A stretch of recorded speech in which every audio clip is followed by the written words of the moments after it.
But Ariel, when we were filming Ugwug, excuse me, what do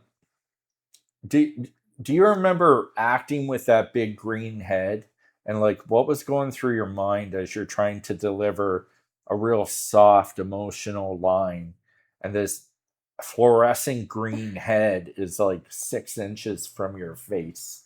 I'm not sure, but if I was doing it now and I had a big fluorescent green head 6 inches from my face, I would probably be like, where my life is. That's cool. it was it was interesting to watch you work with that.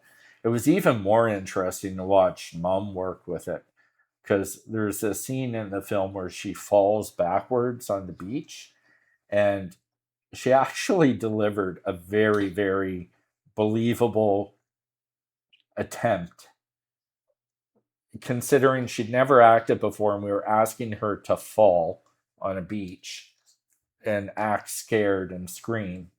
And then she had to throw a stick that Ugwug decided to go chase. That part was hard in post.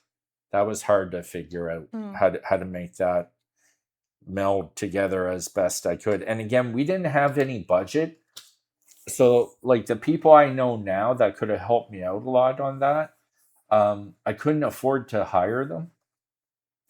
So all the post was done with just me in my basement on my editing suite, trying to do the very best I could between the 3D Ugwug model, exporting from Maya, importing the EXRs into After Effects, and trying to make it look like it belongs in the scene. You know, that it went outside the lines. That's okay. That's okay. See, now I'm pretty happy with these colors, so I can kind of go through and do flats and then go back through and do shadows and highlights afterwards.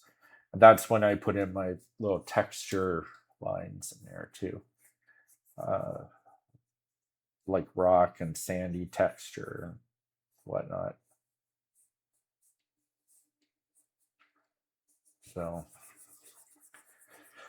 and I do have the sequel to Ugwug written, and it's kind of crazy. Like it's got Ug, not the Ugwug, but a different Wug is chasing bad guys through a street in St. John, and it's just a lot of fun.